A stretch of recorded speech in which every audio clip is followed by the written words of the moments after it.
You know, back in the 80s, I was going to school in the US, and I happened to be in the bayou, deep south, Louisiana, and I was taking a philosophy of religion class.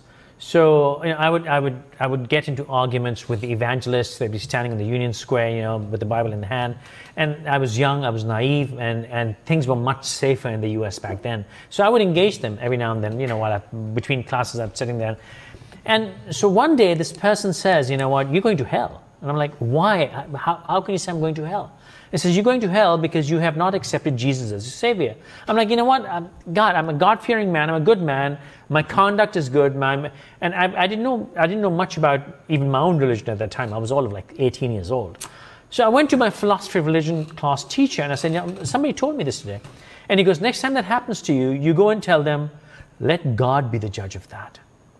Mm-hmm. And you know what? That stuck in my head. Let God be the judge of that.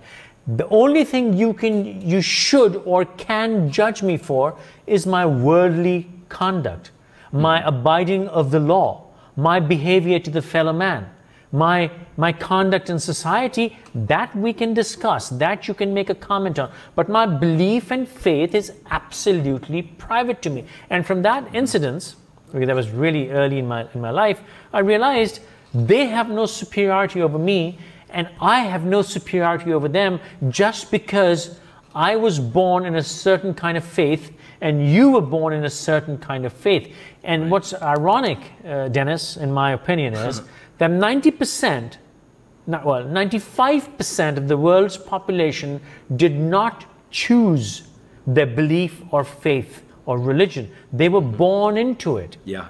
Any religion, any sect, any philosophy, you're born into it. You have not made a conscious choice, yet you pride yourself, yet your ego, yet your vulgarity of ego makes you think you're superior. How horrible is that, man? Well, and that superiority is what I refer to as that feeling of superiority is what I refer to as toxic theology, and it just that I'm in a better position. I'm more able to judge you. I am the expert in everybody else's life because of my belief system. And I love the way that you put that about. And I don't. You're probably right in the percentages. Is that people are born into it. And I never really. I truly did not. That concept escaped me. Being born into a very conservative sect of Christianity myself, it is I viewed the world I viewed the world in a very negative way for a long time. And I mean, our motto was, hey, you know what, we're just passing through, which never made sense to me, because it's like, well, if we're just passing through, why are we so involved with politics? Why are we so involved with judging everybody else's life and telling other people that they're wrong? So, FQ, I am going to say, I would have been one of those people telling you that you were going to hell. So that's the context I came from. And I had those conversations with people. And I think that it is very toxic. It was toxic for me because it was very limiting in what God's love was. And it was making God much smaller than what God actually is. So yeah, it's a really interesting concept. It kind of goes along with everybody feeling these days that they can take and tell other people how to live their lives. And I think now what we're doing is we're seeing that even more so with people of faith, in that they feel very much they're feeling much more justified in telling other people how to live their life based upon their religious perspective. Okay, ever since that time, back in the 80s, fast forward 40 years, yeah. And I got more and more involved in understanding my religion, other religions, faiths, philosophies, and over the past 5-6 years, I've really gotten into that. And I'll tell you why in a moment. But over the years, I've come across so many people condemning the other faith. And I would say, what are you condemning them for? Have you read their scriptures? Have you ever talked to one of their preacher and listened to what they're really saying? So if a Christian were to say Muslims are bad, my first question, do you even know anything about our practices? Not the way an individual practices his faith. It's important. The way I'm supposed to practice my faith. Just because I do something which is wrong is not a reflection on my faith or religion. It's a reflection Correct. of who I am. Right. All right? You have to see what my religion teaches. Okay? And they would take out, verses from my scripture, from the Quran, about, killing the infidels and stuff like that, completely out of context. Their lines before that, their lines after that. They would say, here's the line. If I start doing that to the Old Testament, even the New Testament, Solomon saying, take an iron rod and beat your children. The Christianity has been killing infidels forever. So that is completely out of context. You have to see what those scriptures are, what those verses are in context. And then if you find something offensive, we can discuss. Now, here's the beauty of it. I have not yet, I've studied many religions, I've studied many texts. Not to date have I found anything in any religion. I'm not talking about their followers, in the religion itself, the philosophy itself, which says hatred, murder, rape, theft. No, ever, never. No religion does that. But yet we take out lines and say, oh, look at your religion, so you're bad. So A, we know nothing about each other. B, we would take stuff out of context and use that as if we're finding a way or a reason to somehow hurt you. How stupid is that, man?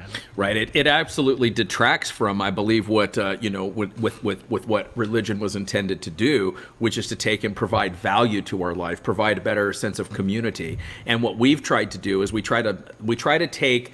I think it's very difficult to take something, a concept like God or Allah that's just so omnipresent, very big. It's very challenging for us to grasp this. So our human minds have taken and reduced it to a set of rules.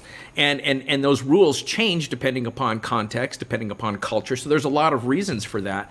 I guess what I'm going to rephrase my comment, I don't think it's toxic theology. I think it's toxic theologian. So we as people take and we decide what we're going to use, what we're going to take and use to our own advantage, right?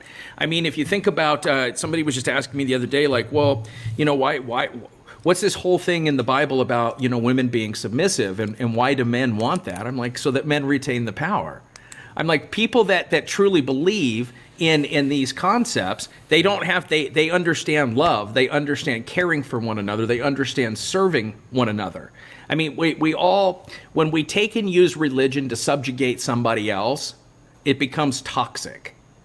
And I think that we have to really be careful of that and to ask somebody. It's actually toxic use of the religion. That's correct.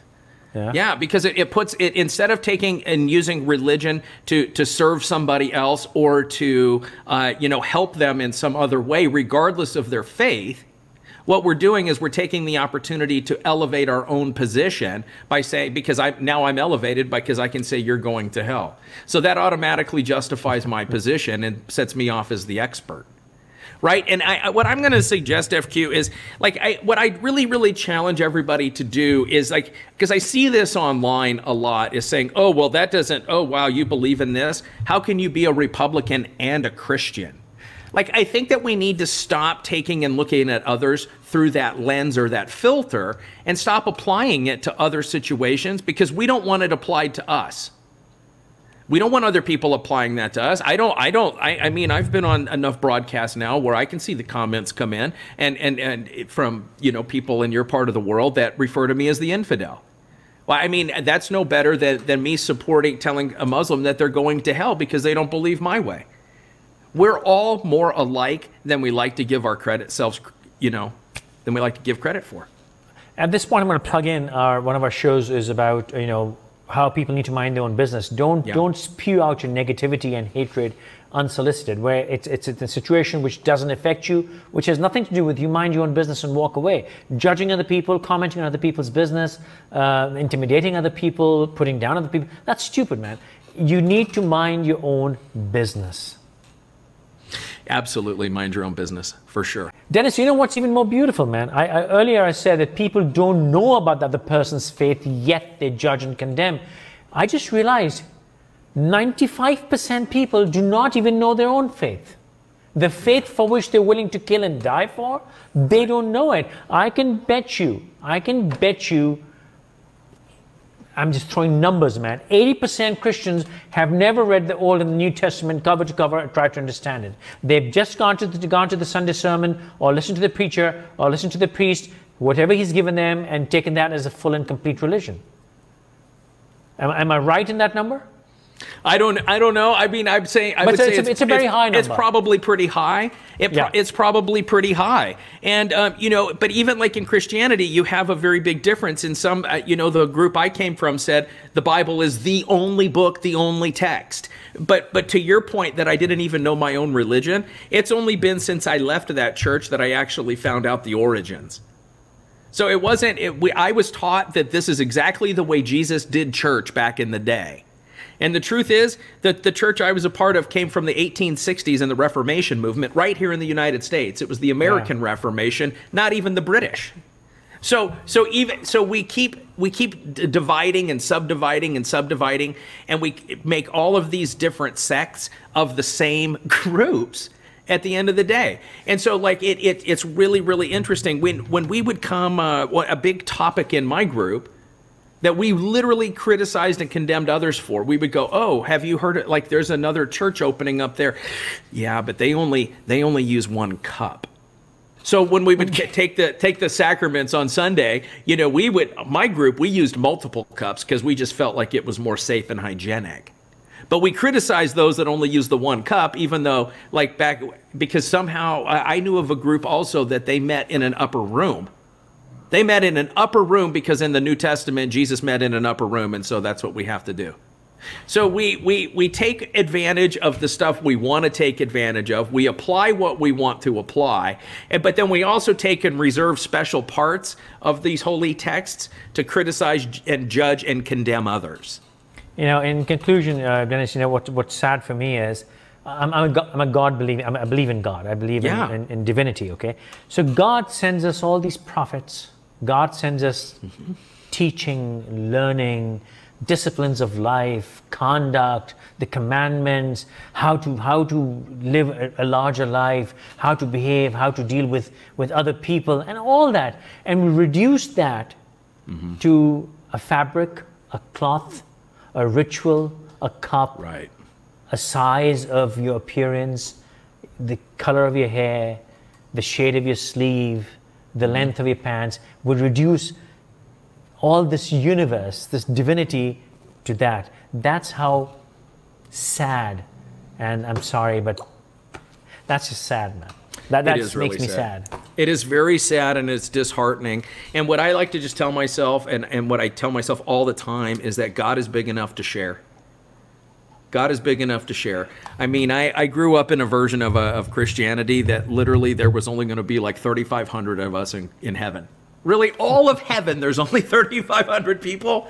And then we would hear, well, it's easier for a camel to go through the eye of the needle. Well, it wasn't about a camel going through a needle. It was a metaphorical statement in the Bible because the eye of the needle was actually a stairwell. This is like you have to apply context to all of these things. So I think, you know, in order to get over toxic theology only happens when people apply it in a toxic way. So theology is theology. It is what it is.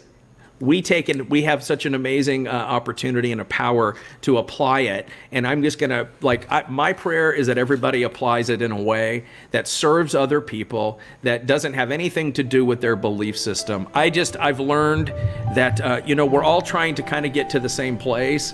We just take different paths to get there. And as soon as we think that we've cornered the market on how that road should be, we've now crossed over into toxic theology.